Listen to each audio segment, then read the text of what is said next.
What is up? Welcome to another edition of the Fantasy Life Podcast. I am Marcas Grant, joined by Dwayne McFarland, fresh out of the bunker. And it's been a while since we spoke. We only had one show last week, Dwayne. So first off, I hope you had a good Thanksgiving. And are we ready for the stretch run of the fantasy season now?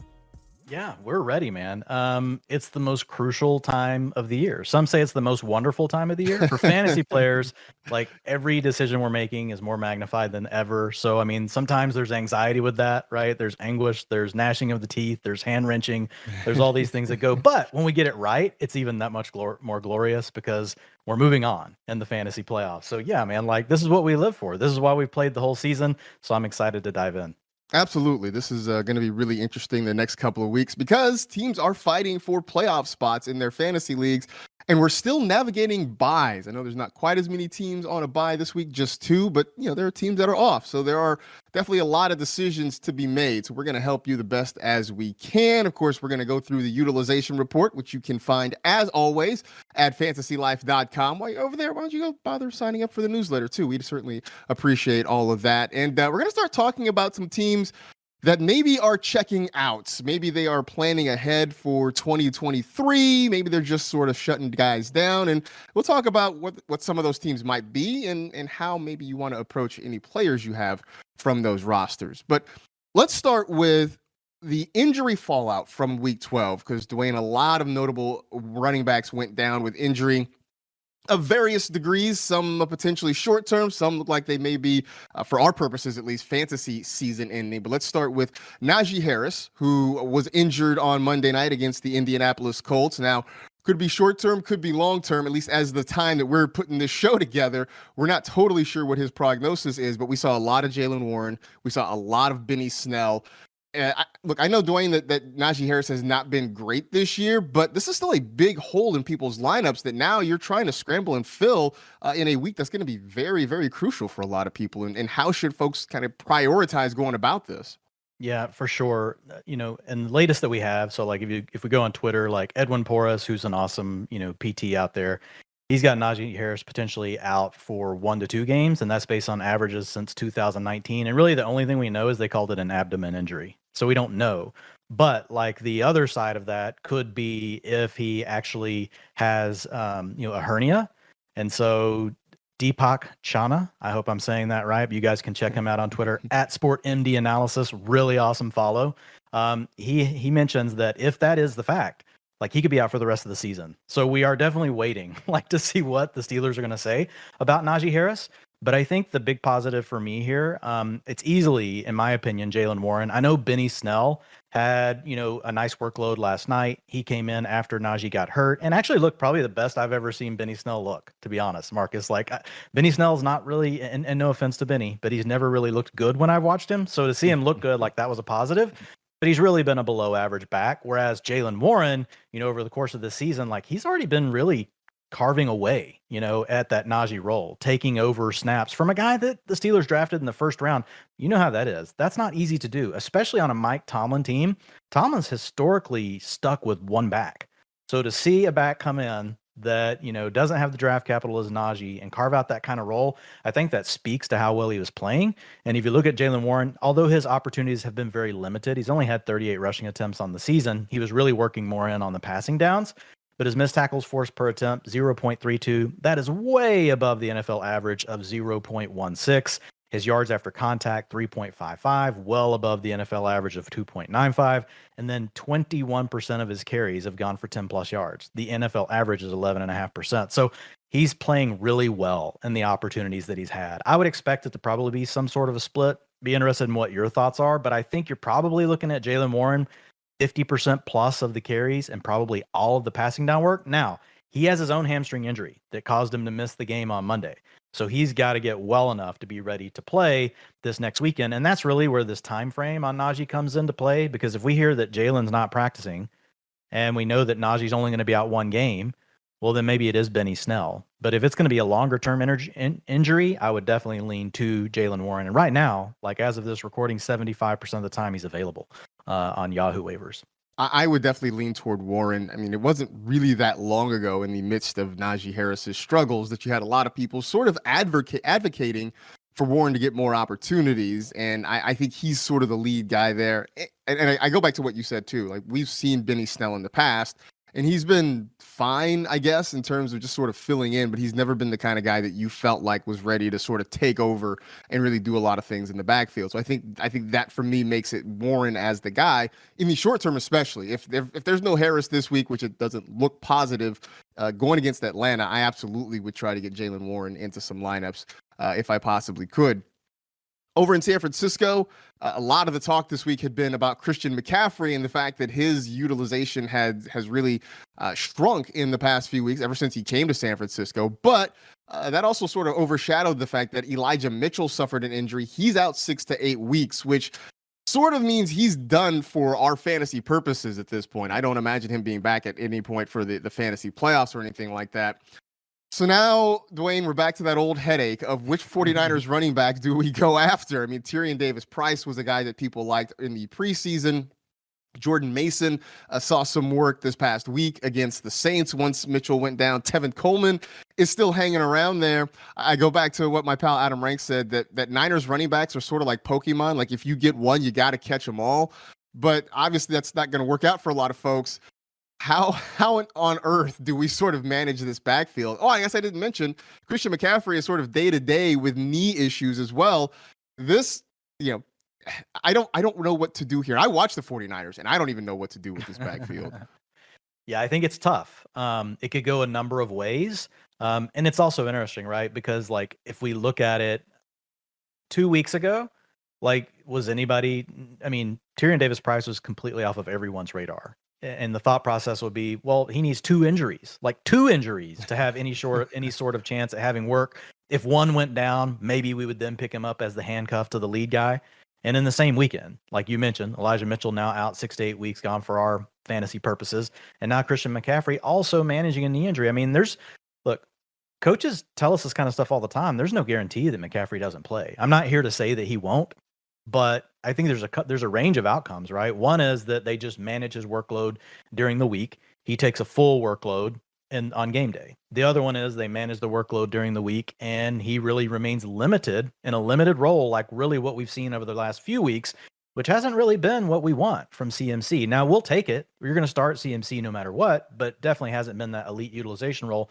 But I do think there's a chance that he just gets shut down, like, for a game. Like, he could be, or he gets knocked out of a game early. And so those last 2 factors really, caused me. I went back in, and folks can go check it out over at fantasylife.com, but we have a waiver wire tool that we update on Mondays and Tuesdays.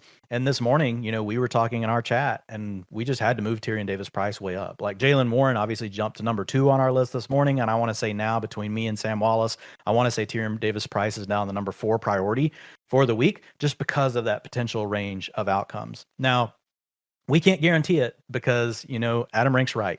If you collect one 49er, they're like Pokemon. You got to get them all. Or it's kind of like what was the old cartoon where the tigers, were robots, and then was it Zoltar or Zoltan or something? Voltron. Yeah, Voltron, where the tigers would come together and they would unite into the one. Like, it's the same kind of thing with the 49ers back. So, but I do think there's a wide enough range of outcomes. And the chip I would place, it could be wrong, but it would be on Tyrion Davis-Price. He's the guy they drafted in the 3rd round. He's the guy that's also more complementary in nature to what Christian McCaffrey does. He's the guy that can run between the tackles, handle some of those tough carries, whereas they can use McCaffrey more around the perimeter, keep him involved in the passing game, keep some of those, high wear and tear touches, right, off of Christian McCaffrey. And really, I think that's where Davis-Price fits. You never can count out Tevin Coleman. For whatever reason, Kyle Shanahan has always had a thing about Tevin Coleman. So I'm never gonna, say that he's completely done. But if I have to pick, because you don't want to carry multiple probably at this point. And if you're in the playoffs, you've probably got a good roster. You can't afford to drop 2 or 3 people. If you can only pick up one, for me in this situation, it would be Tyrion Davis-Price. But you are the resident 49er expert. So I'm definitely going to pitch this back into your court. No, I do think he is the guy. And I think the reason we saw Jordan Mason a lot is because Mason has special teams value. He's a guy who gets a lot of those special team snaps. And so then when you had Mitchell go down, it was easy to just sort of slot him in. So I don't necessarily think he's the guy that is going to take a lot of those opportunities. I think TDP is that guy. I mean, they drafted him with the purpose of having him be the running back. So he's certainly there. Tevin Coleman is potentially the fly in the ointment, but I don't think it's enough of a concern that I would go and grab him off of waivers. I mean, I guess unless you're in a 24 team league or something like that, that's about the only way I would consider that. So I think it's a Tyrion Davis-Price situation. Christian McCaffrey is sort of the wild card as to what his health is and how much they want to see him play and use him. I mean, I think the fact that they are still sort of in a pretty good horse race for the NFC West. I mean, they just edged ahead of the Seahawks, but they're still very much in the fight. I wonder how much that plays into it, but we'll never know, right? Because Kyle Shanahan is not very forthcoming about these sorts of things. So we may go into Sunday still trying to figure out what exactly is going to be the situation in San Francisco at running back. In New York, just some more bad news for Jets running backs, right? They lost Breece Hall several weeks ago to a knee injury, and then Michael Carter went down with an ankle injury. He's being considered day-to-day. James Robinson, who they traded for, was a healthy scratch this past week, was essentially a healthy scratch the week before because he just couldn't get on the field. I learned the name Zonovan Knight. I'm going to be honest with you. I did not know who Zonovan Knight was until I looked at the box score, but he got a whole lot of opportunity. Ty Johnson got on the field. James Robinson is still hanging around. So, I mean, Dwayne, the Jets, if they don't have Michael Carter, they at least have options. That's good for them. That's sort of confusing for us. Yeah, for sure.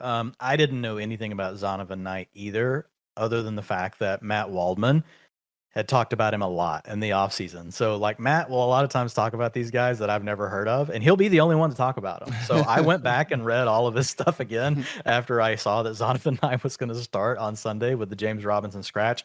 But I mean, so there's kind of two things to unpack here. Let's just start with Zonovan Knight, period. It does look like he's catapulted past James Robinson for the RB2 role. That Michael Carter is the lead guy, but when we say lead guy, this is kind of like Pokemon East, right? This is the same, this is a branch off of the Kyle Shanahan tree, and they're kind of doing the same thing. So you've really got Michael Carter as the guy that's going to play some of the passing downs, going to work in on early downs, and then Zonovan Knight's kind of the bigger guy. His nickname is Bam, if that tells you anything about him. And so he can be the guy to come in and take those tough carries between the tackles. And what I noticed, I went back and I actually looked at before the Michael Carter injury, he was basically in line for the exact role James Robinson had been in. He had handled 31% of the snaps at that point and 33% of the rushing attempts. Then Michael Carter went out of the game, and it did expand from there. Knight handled 67% of the snaps and 59% of the rushing attempts. However, to your point, if we do have Michael Carter out, my expectation would be then we have James Robinson active again, and he's probably going to take some of that away. So I think the number one takeaway is he's probably the RB2. Maybe there's a chance he has a little bit more of an expanded role if Michael Carter misses time and they really are out on James Robinson, but most likely it would go to a rotation. So I do like him. But it's not a guy like you're going to push all your chips in the middle on. I will say that he was, according to Matt and some of the film that he had on Twitter, he's an underrated receiver coming out of college, and he was heavily targeted in this game for, from a routes run perspective, 38% targets per route run, despite not really playing on the passing down. So that's another potential out for him, is that he picks up some of the passing down role. Last week, that was really Ty Johnson who handled that. The way I would treat Knight, if Carter is playing next week, I would treat him like we were James Robinson. Just call him a low-end, mid-range RB3, who could give you some upside. If Carter's out, we consider him something slightly higher than that, since we know they liked him last week better than James Robinson. I would assume he will probably be the lead early down back, with Robinson spelling him and then Ty Johnson getting the passing down work. So still murky. Like at that point, he'd be like a high-end RB3. So, by the way, you mentioned his nickname being Bam. I know if you are looking for him on the waiver wire, you might want to try searching Bam. I know some places he's Bam, some places I think he's Zonovan. So try either of those if you are looking for him. That brings back the old Bam Morris days, Texas Tech. You remember Bam? Bam Morris, yeah. With the Patriot, had some meaningful time with the Patriots there. Yeah, absolutely had some meaningful time with the Patriots. So who didn't have meaningful time with the Patriots? Right? I mean, look, if you were the Patriots, like you gotta run for at least a couple of games, and then inevitably you oversleep and miss practice, and then you get cut and you never be heard from again. That's sort of how it worked with New England's running backs. So we both basically settled on the guys from each team being Jaylen Warren, Tyrion Davis-Price, and Zonovan/Bam Knight, however you want to call him. If you are putting together your priority list for the week, and waivers may have run in your league by the time you hear this, but if you're prioritizing these guys, what order are you putting them in?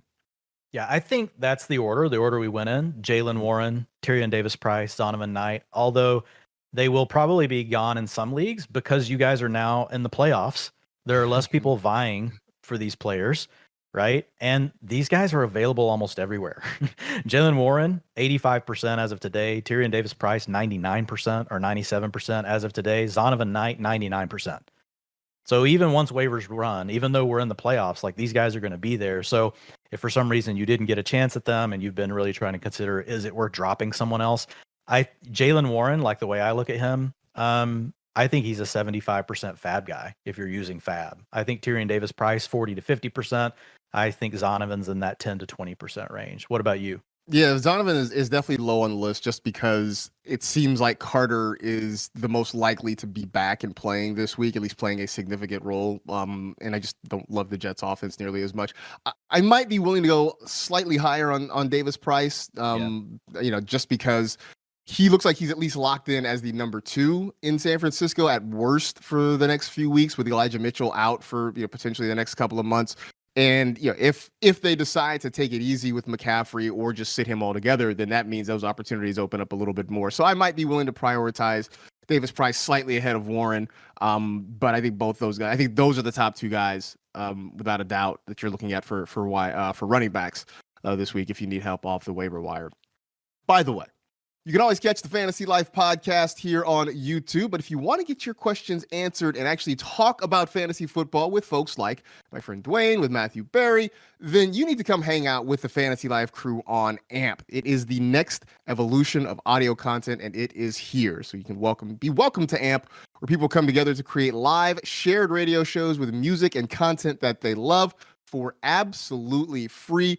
Dwayne, I know you and Jordan Fiegelman are doing some things on Sundays. I know Matthew Berry and Cooter Doodle are doing things on Fridays. This has kind of been a new fun thing for this group. I haven't caught a lot of it, but I've caught a little bit of it, and I've enjoyed what you guys are putting together there. Yeah, it's been awesome. And the community that we're starting to build, we're getting a lot of the same folks coming back every weekend. So Jordan and I have definitely enjoyed that aspect. And so when you come on, if you want, you can hop on, just ask us your question live. We'll answer.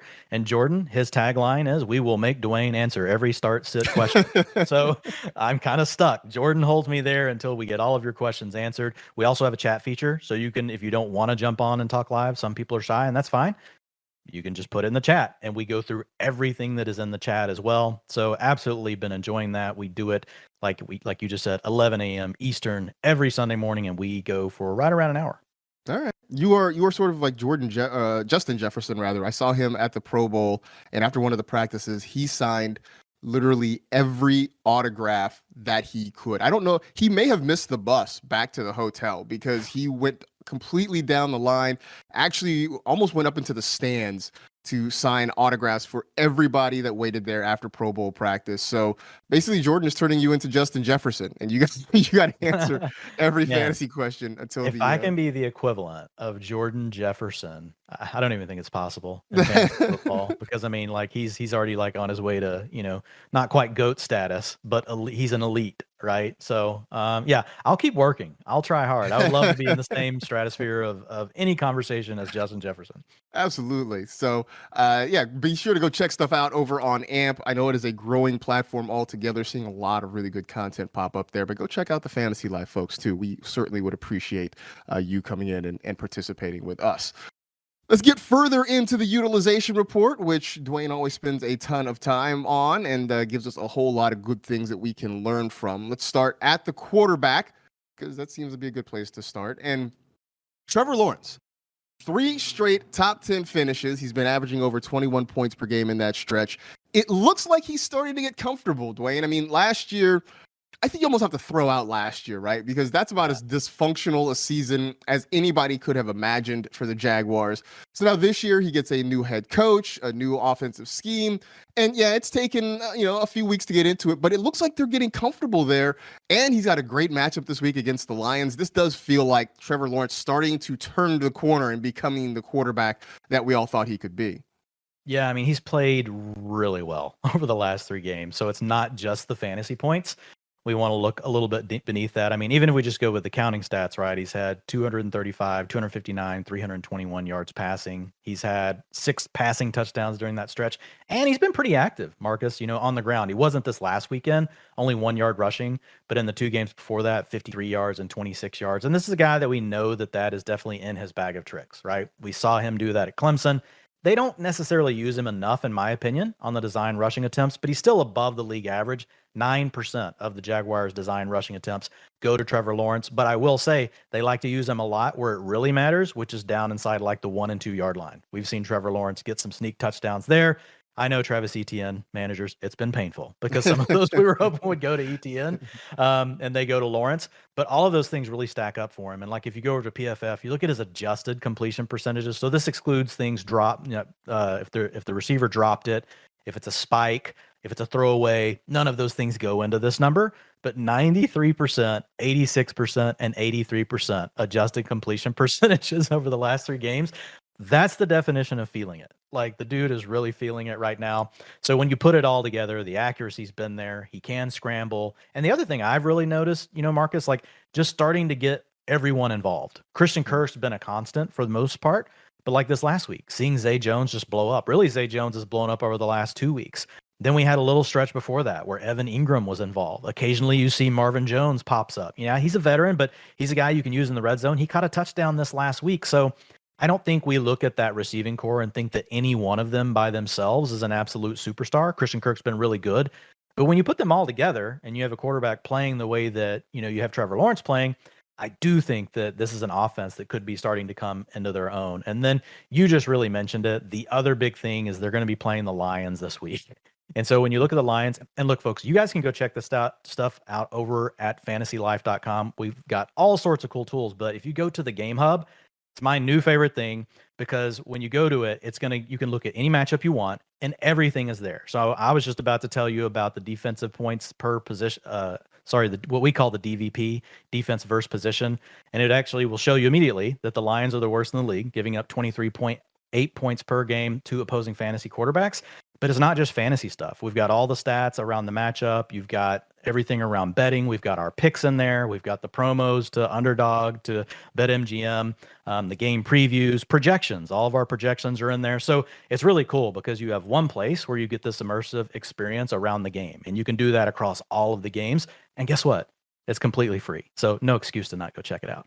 Absolutely, go check it out because there's a lot of great information. And what you mentioned, it is everything in one place. So you're not necessarily having to, piecemeal information together. It's all in one convenient location for every single game every week. So go check out the Game Hub if you haven't already. And if you have, come on back. Come hang out with us for a little bit.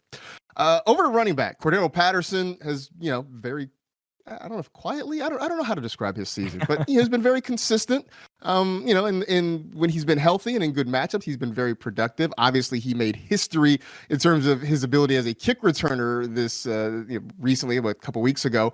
But in terms of his usage at the running back position, you are upgrading him this week. The matchup kind of so-so against the Pittsburgh Steelers, but I love the fact, Dwayne, that it doesn't really matter the situation because he can always fall back on his previous history as a wide receiver. He can stay on the field pretty much in any situation. That to me makes him as valuable as anybody at the running back spot. Yeah, he's had an interesting, season. So like you were saying, quietly, well, he was kind of noisy early and then he got real quiet. Obviously he was super quiet for a stretch because he was hurt. But early in the year, like his role was really as the lead early down back. He had 61% of the rushing attempts in the first game, 59% in week 3. Got hurt in week 4, but in those games, we had week 1, you had a 22.6 PPR outing, week 3, a 22.3. I know now a lot of people hear the name Cordarrelle Patterson and they're like, I don't want him in my lineup, but you just got to remember. And as recently as week 9, he gave you 18.3 PPR points. But the big difference for me here is now, since the Kyle Pitts injury in week 11, this last data point we got, you mentioned his ability in the passing game. And that's something that has just not been there this season. He has not really had a high route participation. But if you go back to last year and you look at the games where he's participated in at least 40% of the routes, so he's done that twice this year, and then he did that 8 times last year, Last year alone, he averaged 15.5 fantasy points per game. This year, those two games I gave you earlier, he was over 50% route participation. He had a 22.3 and a 22.6. So really, like, he's averaging over 18 points a game over the last year and a half in games where he gets at least 40% of the routes. Last weekend, 62% route participation. And so if you think about it, a lot of the routes in the areas where Kyle Pitts was operating, right, underneath, against the linebackers, against the safeties, working the seams, all those sort of things, they're now using Cordarrelle Patterson to do that. And he had a 31% targets per route run, which equaled to 22% target share. So this is a guy that, look, it could change. Arthur Smith has definitely been known just to, like, pull the rug completely out from under us. But when I look at it, Marcus, they really don't have anything else. And this is a division where no one is separated. Like, everyone in the NFC South is still in it. So even though the Atlanta's, win-loss record is not good, like, they're right in the thick of it. And Patterson he and Drake London are the two major playmakers on the team. So I just think they've got to find a way to keep him involved. And now that with this target tree really slimmed down, to your point, I don't really see a way how they stop doing this. Now, again, Arthur Smith will surely do it to us, but I've upgraded him. I think he's I look at him as a low-end RB2 now with this utilization. If you've got a running back that has just been a proven RB2 all season, yeah, don't bench them for Cordarrelle Patterson. If you've got a guy that has just been rock solid, playing great. But if you're dealing with some of those high-end RB3s, low-end RB2s, and you're really, you've just kind of been up and down all over the place, that's where I would definitely consider Cordarrelle Patterson this weekend, because if he gets that kind of utilization, and actually in our model, which is made by Anthony Reinhardt, you guys can check out his work. We've got a lot of cool data visualizations from him up on the site now, but he actually looked at it, and he actually scored almost 7 points less than what we would have expected per expected fantasy points in his model last week based on the utilization. There you go. So Patterson all over the place on the field with a team that wants to run the football, and the team that doesn't really seem to like throwing to its best playmakers. I don't know. They didn't use Kyle Pitts. Their uses of Drake London has been spotty. I think needs more opportunity for Patterson. So if you are, as Dwayne said, sort of torn between a couple of guys, he should be in the lineup. Now, DeAndre Swift. I think people have been trying to figure out how to get away from DeAndre Swift the last few weeks, because he's just not getting used in the Lions offense, but he keeps scoring touchdowns, and they're starting to use him more and more sort of inside the 10-yard line. Jamal Williams still getting his touches there. So Swift has sort of been an anomaly. It's like, I don't really want to start him, but he's doing just enough that he sort of stays in the back of my mind about getting in my lineup. I like what you wrote here in the show doc. So you're saying there's a chance. We're pulling the old Dumb and Dumber here. So we like his ability. We like the archetype that you brought up with him. The usage is spotty, but are you willing to give him another shot this week? Yeah, I think with Swift, he's still really an upside RB3. So, like, if you've got better options, you go with them. But I wanted to make sure people saw this, because it's just something that if we get another data point like this next week, he could be in a really good situation. So the big news, even though last week was really it's his first time he's finished out, despite this role reduction. It's crazy. And for some of the reasons you mentioned, he's still been getting nice usage in the passing game inside the 10, so high leverage snaps. But this has been the first week since week 3 that he hasn't been inside the top 36 running backs. But I think it was actually a positive week, because he did take back over most of the passing down work, something that we had seen him have early in the season when it was really Jamal Williams as the leading rusher, and we were having to deal with, well, wow, what are we going to do? DeAndre Swift's only getting 20-30% of the carries, but we were like, well, he's getting all the passing down work. He's getting 90% of the long down and distance, getting 100% of the 2-minute offense. Well, this last week was the first time that we've seen that actually come back since week 9. He had lost that role. We were really seeing a lot of Justin Jackson rotating in for it. But last weekend, 73% of the long down and distance, 67% of the 2-minute offense. I cannot dispute the fact that maybe Deuce Staley hates DeAndre Swift. I know that's the narrative after what we saw, on Hard Knocks. I think it's totally possible. I think he's a guy that probably doesn't run to the hole that he and, Campbell want him to, and that probably gets him in the doghouse. But for me, Marcus, he's still clearly the most talented player in the backfield, right? He's one of the top 2 talented players on the team. He has a 26% targets per route run on the season, which is a great data point to use for players that are in part-time roles like this. Now, it can be tricky with small samples, but this is something with Swift. If we go back to last year and the year before, he's always been really good at. But that 26%, that actually ranks 6th out of all running backs in the NFL that have at least 125 routes. So we're talking about a guy that's up in the echelon with Eckler and all of these other guys. So if the snaps do come, like, the targets are going to come, because he's shown us historically he can do it. He's shown us again this year he can do it. And he's also, from a standpoint of just rushing efficiency, from a missed tackles forced, from a average yards after contact, explosive rushing attempts, he's better than all the other backs on the Lions, and all these categories. So even though he may do some things that irritate you, I just think the Lions have to find a way to get him back in the lineup. But again, treat him as a high-end RB3 for now. But this usage thing is the best thing we've seen, because the coaches dictate that. Right? What he does as far as targets per route run, his explosive stuff, that's all up to him when he's on the field, but he can't control some of the time that he's not getting on the field. And they actually trusted him last week. They expanded his role back towards what we saw in week 2 and week 3. Now we want more than that, but at least it's heading in the right direction. And that's why I say, so you're saying there's a chance. I mean, that's always the frustrating part, right? With guys that are really talented, who have had production in the past, when for whatever reason things have changed in the offense, whether it's a different set of coaches not feeling the same way, just a different scheme not sort of working to their skill set. It's always hard. But Swift, I think it's worth taking the shot this week against Jacksonville in a game that I think could be really high scoring. I know that the total is up there between those two teams, and so that is another reason maybe to have some confidence in Swift this week. But like you said, RB3 potentially, so you're treating him as a flex, and see if you can find some other guys to fill in those RB spots if you need to.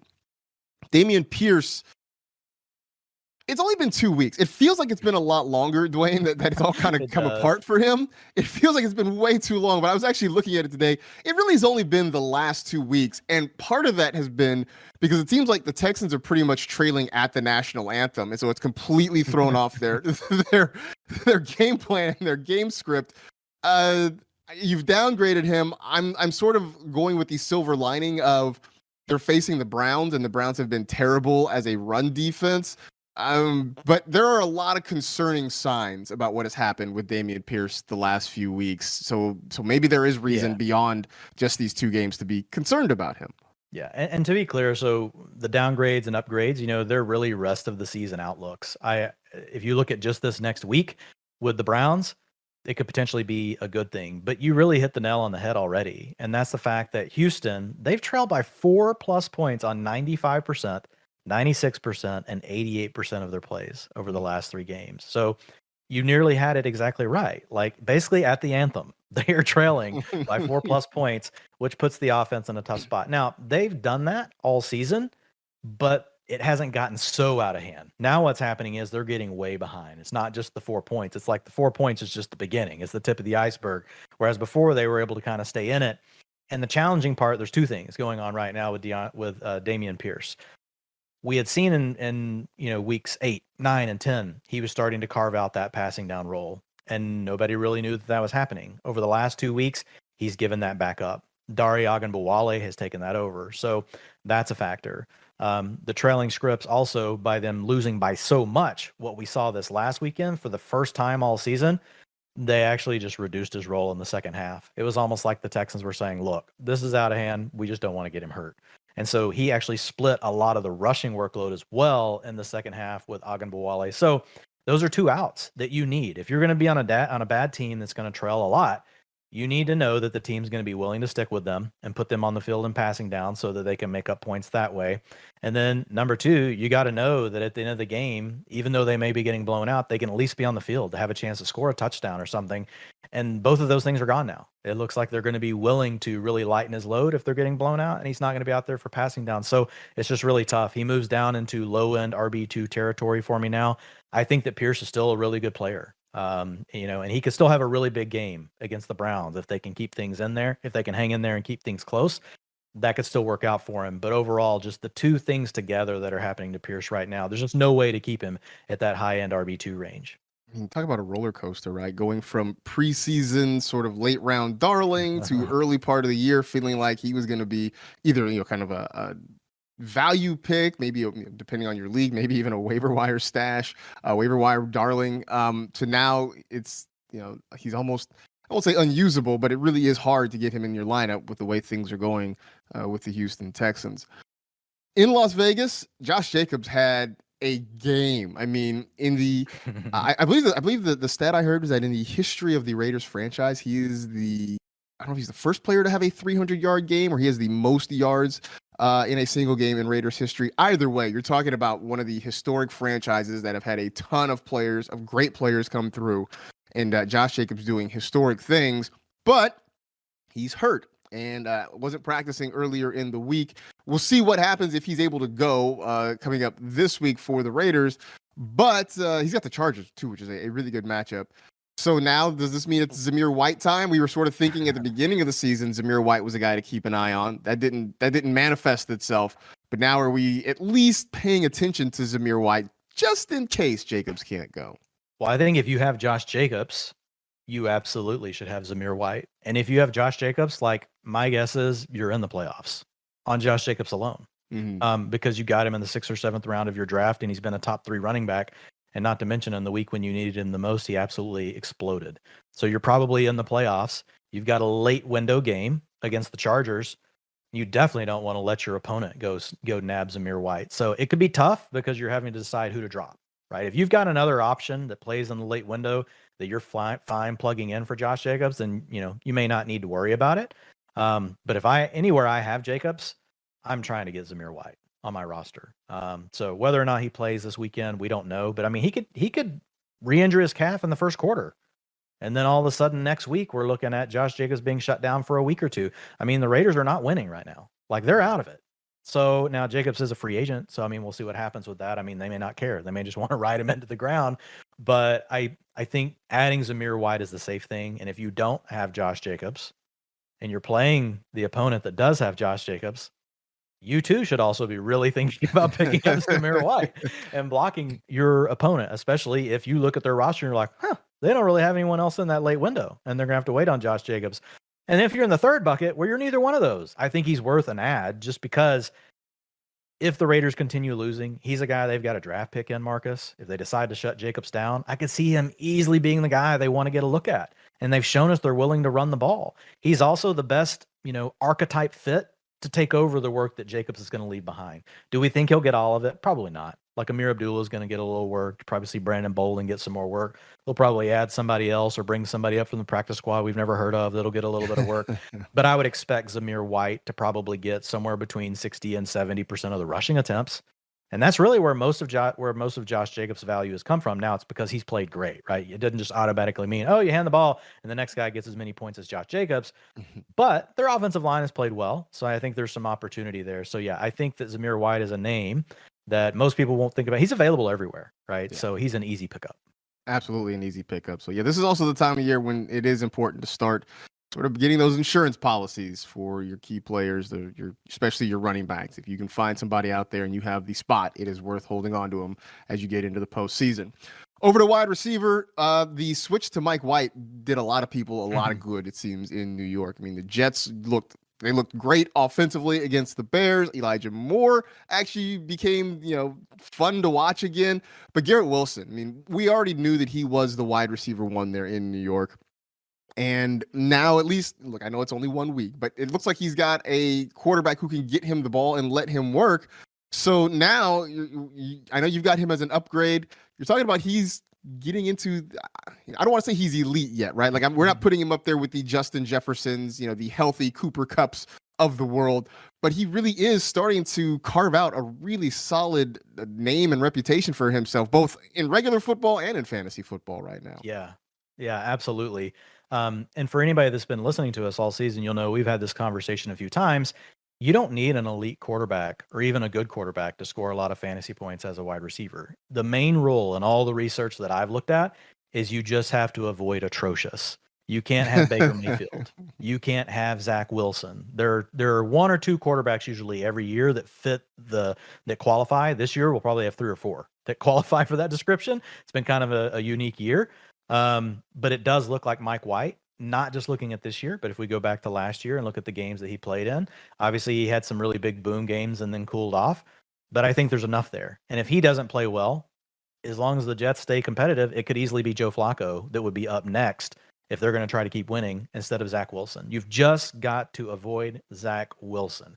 That's the true wild card in this scenario. Like, he's the straw that stirs the drink. If he comes back, all bets are off, because he just doesn't read the field well. And also, if you look at Garrett Wilson, the way he wins so quickly with separation, there's a lot of timing, there's a lot of accuracy required to get a player like this the ball. The nice thing about Mike White, he's really accurate underneath, and that's where Garrett Wilson does a lot of his damage. But you mentioned the company like that this guy's coming into. We knew he was going to be good. First round pick. If you watched him Ohio State, you saw what he could do after the catch. You saw his ability to get open. It was very clear, like on film. Actually, like I would say his best comp, like when you watch him, like this is the healthy version of Kadarius Toney. This is like what we all hope Kadarius Toney could one day be. When you watch him, every time he catches the ball, you're like, oh, there's a move on top of a move, a move on top of a move on top of another move. Like, and they're just leaving the other guy totally just sitting there like frozen, not sure what to do. There's not many guys like when you watch the game that can do that. But the big thing, man, like if you go back historically and, so the film's awesome, but even when you look at the data, like it all matches up. I'm about to give you a list. It's going to blow your mind. You've already mentioned one of the players that are in the list, that's kind of a teaser for it, but 23% target share, 1.91 yards per route run. So that yards per route run, that's impacted by how bad your quarterback play is. That's still 18th out of all the wide receivers in the NFL. And if you look at the PFF receiving grade, he's at 81.8. That's the second best out of all of the rookie receivers. Only Chris Olave ranks ahead. So funny enough, his college teammate, people having to try to cover these two guys in college. Just not fair. 84.5 PFF rookie receiving grade for Chris Olave. So going back to 2011, Marcus, only 4 rookie wide receivers have eclipsed the 80 PFF grade as well as a 22% target share. Right now, we've got Garrett Wilson over both of those. I'm going to give you the 4 names. Odell Beckham Jr. in 2014, Mike Evans in 2014, the aforementioned Justin Jefferson in 2020, and in 2021, Jamar Chase. Wow. That is a pretty good list to go on. Now, we're not there yet. We're not through the season. Those were the end of the season numbers for those players. But the trajectory right now that Garrett Wilson is on is really, really good. And so, yeah, I look at him as a high-end wide receiver 3 that's trending towards wide receiver 2 status. We get another game where Mike White plays well, and we can just kind of hopefully not worry about the Zach Wilson thing anymore. I think he has wide receiver 1 upside, and it could happen this year. Just like some of those guys that we mentioned on that list down the stretch, they had wide receiver 1 seasons. And all we need is just competent quarterback play. And looks like maybe we're going to get that with Mike White. So good job, Robert Saleh, making the change. We salute you. We thank you for Wilson bailed him out. He gave him a reason. His post game presser I think it gave him enough to probably go to the GM and be like, dude, we're losing the locker room. We're losing. The GM wants to see Zach Wilson play. The coach wants to win games. He's probably already wanted to go away from Wilson like 2 or 3 weeks ago, but he has to do what's right for the organization overall. But that gave him the ammunition to go to the GM and just be like, man, we can't do this anymore. And the GM, then he's facing the press. He's facing the fans. They're all pissed off at Zach Wilson's comments. And so it also gave him an out. And so, Zach Wilson, we thank you. We salute your post-game presser. We really appreciate it. I think that and the fact that the Jets are still very much in playoff contention. Right now they're actually sitting in a wild card spot. And I think that went a long way toward saying, you know what, we can't let this slip away right now. So let's go on and make the change right there. Chris Godwin had a big Chris Godwin-like game last week. I know it's been sort of a struggle with Bucs wide receivers. Godwin has been up and down. Mike Evans is in a bit of a slump right now. But you are back on with Chris Godwin. You are upgrading him for the remainder of the season. Is this a health thing? Is it just him connecting with Brady? Your thoughts on Chris Godwin? Yeah, I think there's a few things going on. He's a guy that we've upgraded and talked about before in the past because the targets have really been there, but we just haven't seen really the box scores come through. And I think a lot of that does tie back to health, and sometimes we forget because when you start seeing the target shares and the route participation, all that, you're like, oh man, he's back. And then you're like, well, he just had a very serious knee injury, at the end of last year. He came back, had a complication with a hamstring earlier this year. We're getting so used to these players coming back so early, but it can still take time for them to really reach their former, heights. He's probably still not there, to be honest, and you're picking up injuries along the way. It's an NFL season. None of these guys are 100% now. So that's the other funny thing, right? Is we're like, oh, he's getting healthier and healthier, but no telling what nicks and bruises he's picking up along the way, like the other parts of his body. And so, I mean, what these guys go out there and do week in and week out, I don't think we can ever have a strong enough appreciation for it. So I definitely think that's a factor with it. But also, like, man, he's just getting the matchups right now, Marcus. Like, if you look at him, 54% of his targets are coming against a linebacker or safety. So even if your health is not quite where it was, most linebackers can't cover Chris Godwin. Right. Most safeties cannot cover Chris Godwin. And then you factor in, you've got the Buccaneers offensive line. They lose Tristan Wirfs this last weekend, so it's going to be even more complicated. And Brady's just having to get the ball out. Well, where does Chris Godwin work? He operates a lot from the slot. He works a lot underneath and in the middle parts of the field against a lot of zone coverage. Mike Evans, outside, deeper route tree, not getting targeted very much right now. Brady's got to get the ball out. Also, we've talked about it multiple times. The whole league is just playing zone all the time. Coverage over the top, coverage over the top. So guys like Chris Godwin, guys like Juju Smith-Schuster, a lot of these slot players, Cooper Kupp's been doing it for 2 years, like are getting these matchups inside against guys that really aren't equipped to cover them. And so I think that's been a huge part for Chris Godwin. And it's enough for me to re-upgrade him again. He had made his way back into the mid-range wide receiver 2 section like 4 weeks ago, and then we ended up putting it back down to low-end wide receiver 2, even though he was getting the targets. Well, now he's back. And in fact, like I think the rest of the way, you just have to consider him. I don't think there's a way to look at it and think that he's not the number 1 wide receiver on the Bucs to roster right now.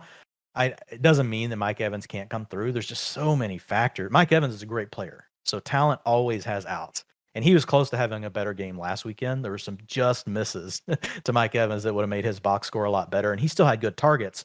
It's just all of the factors, man. The way the league's playing, the coverage he faces instead, the issues with the offensive line. It just kind of screams funnel to Chris Godwin.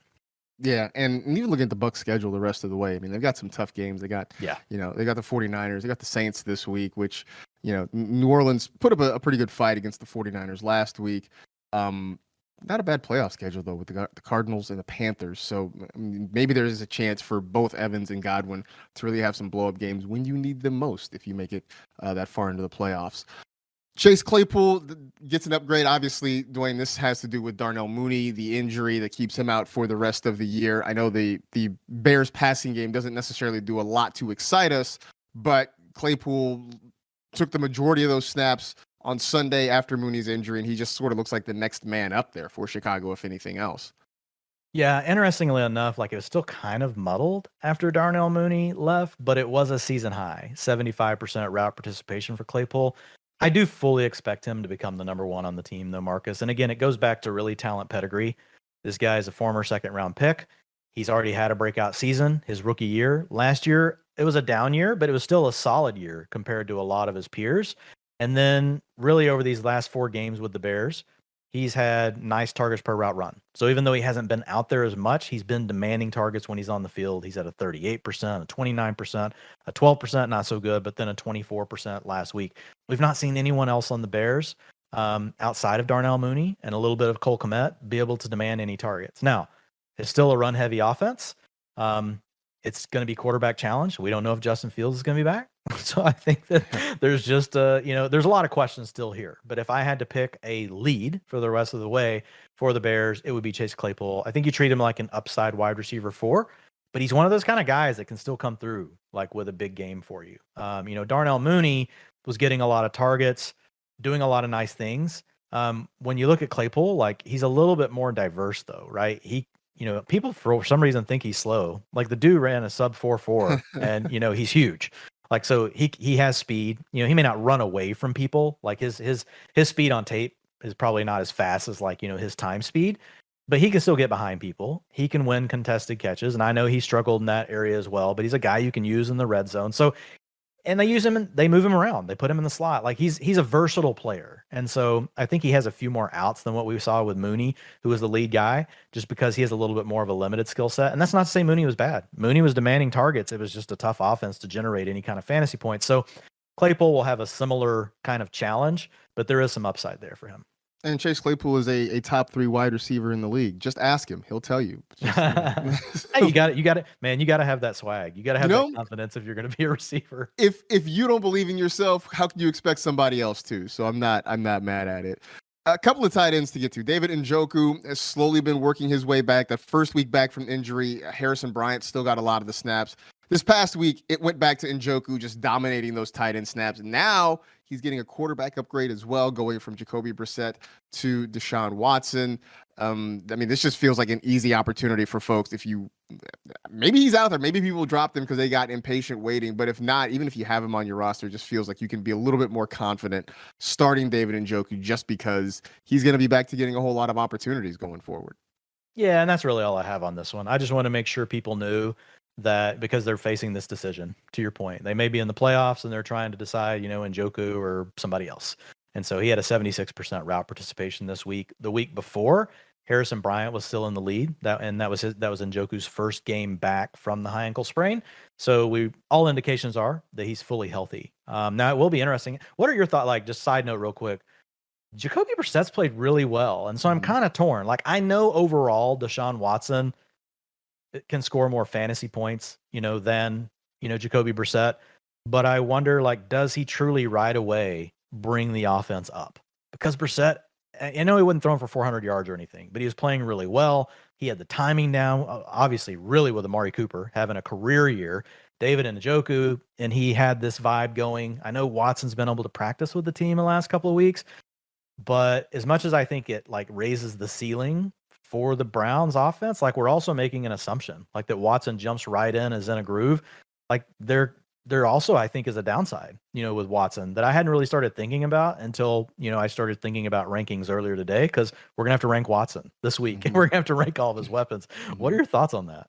Yeah, no, I think it's fair. And I've seen this conversation starting to pop up a little bit. And my thought going into it was because he has not played an NFL game since January 3rd, 2021, which, that was week 17 of that 2020 season. So in essence, I mean, it's been almost 2 full years, at least a year and a half since he's played. You're getting close to 2 full years. Yeah, since he's played an NFL game. And I don't really care how much you practice with a team. There's still nothing like sort of getting that game speed, right? Or, getting actually hit in the mouth. Like, it's like Mike Tyson says, right? Everybody has a plan until they get hit in the mouth. I think for Watson, it is sort of getting back into that a little bit, on top of now you are in a new situation with a new playbook, a new cast, supporting cast around you. So, I don't know if the emotion carries him through, especially because he's playing against his old team this week.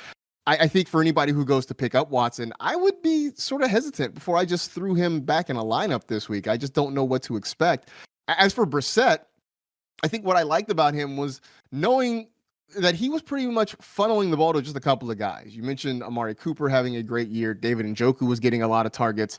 I don't know if it's going to be the same if Watson's going to spread it around. Do we get more Donovan Peoples-Jones? Does Kareem Hunt get on the field and maybe get some targets? I don't know.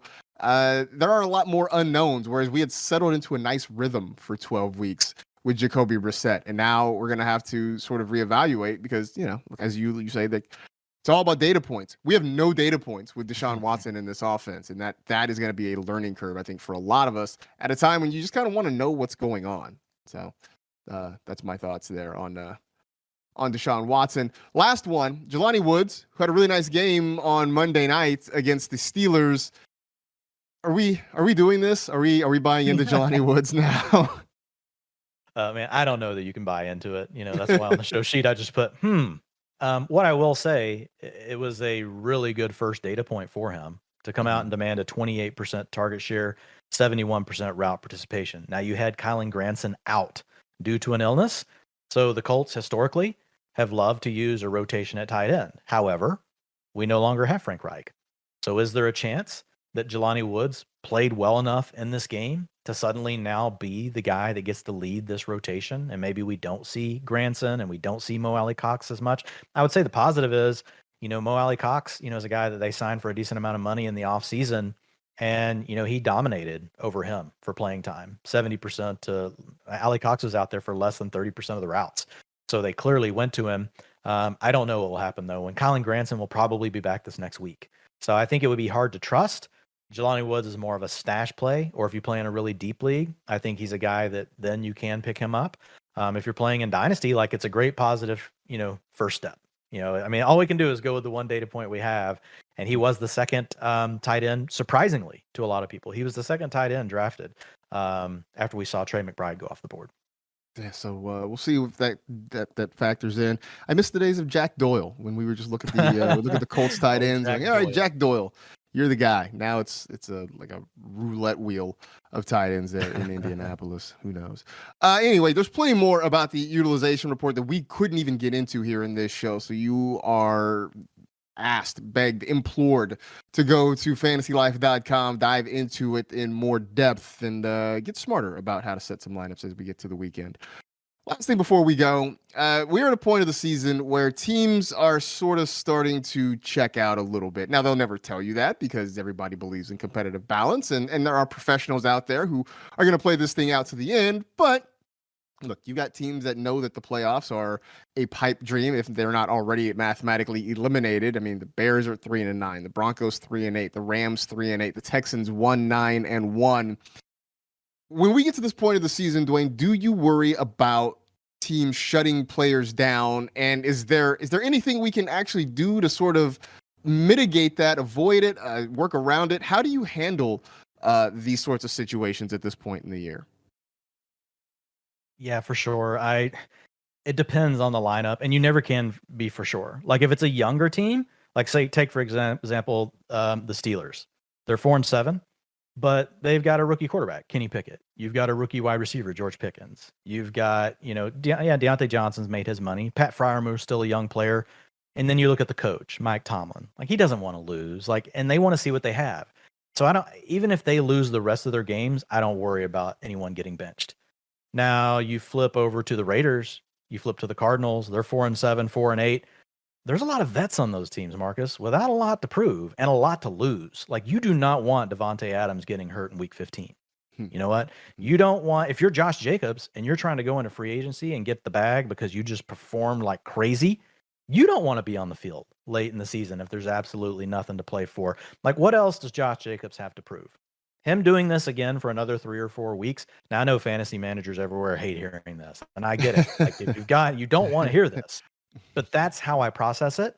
It doesn't always work out that way though. These are human beings we're dealing with. These coaching staffs, these general managers, they've got loyalty to fans. Fans have paid money for tickets. Some of them owners feel differently. Different owners feel differently about that. Some are much more forward thinking and like, yeah, we know it's going to make the fans mad now, but we want to, please the fans in the long run. There's other GMs that are like, no, we got to keep the fans happy, at least put the best players on the field right now, even though it may mean in the future we sacrifice, what we're going to see, in the long term as far as quality goes. So it's really hard to say, but those are the general things that I look for. Is it a really vet heavy team? A lot of vets that are supposed to be back on the team next year. What's the point in playing them? If it's a really young team, I worry about it a little less. I think some of the other teams that are on the verge of that, obviously like the Packers, if they keep losing, do you want to keep putting Aaron Rodgers out there? Now you may be okay with like a Jordan Love. And if you've got Christian Watson, because those are 2 young players, they probably do want to go ahead and see what they have, because the Packers, you guys need to draft receivers. News alert. You probably won't again, but you need to draft receivers, for Aaron Rodgers or for Jordan Love, whoever's going to be under center. So what are your thoughts on how you process that? It's also obviously playoffs too. Like NFC South, everyone's got a losing record and it doesn't matter because they're all in it. The teams you named earlier, like I think most of those teams, I think the Rams, the Texans, they're already done. They're done.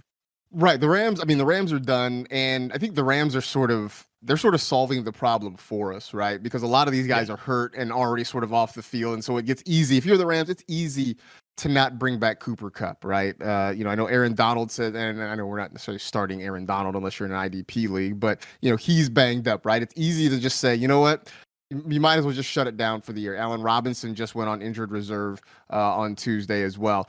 So I do think it does have to do with the makeup of the team, sort of the trajectory of the franchise as a whole. You talk about young players and younger teams, and you do want to get those guys reps, right? I think when you look at, the Jaguars right now still sort of kind of hanging around in this thing, but like you looked at the Jaguars of the past, they were always young teams. They were always trying to build something, and you wanted to see those guys play. I think the Steelers, as you mentioned, are a very good example of that. I do think Christian Watson is a guy that I sort of still lean on because he had a rough start to his year, and he really is starting to come into his own and get hot. And I think you want to see what he can be. So I know that people don't want to hear this. They want a definitive answer. It really is sort of a case by case basis, right? And you sort of have to look at the team and the situation, see what their prospects are, not just for this season, but for the seasons going forward, and sort of decide there. But it is frustrating. And I know that, I get these questions this time of year. I'm sure you get these questions this time of year. It's, do I start this guy? Do I hang on to this guy? Knowing that his team is probably falling out of contention and they may shut everybody down. And, sadly, there's no easy answer. Yeah, and it's mostly for fringe players in those scenarios. Like, True. I mean, you're never because the Cardinals are another good example. There's a lot of veterans. James Conner, do you really need to see anything else from him if you continue to lose? Marquise Brown, who's already been hurt this year, he's a good player. DeAndre Hopkins, he's a good player. Like, how much more do you need to have those guys out there? But like, you're definitely not dropping anyone like that. It's just, Right. It's one of those things. You will deal with it when it happens. You'll deal with it when the time comes. But that would be the other one that I think would be at risk because they're going to be a must-win scenario coming out of the bye. If they win, they could probably stay alive because no one's running away with the NFC West yet. But if they lose, then, there could be some considerations there.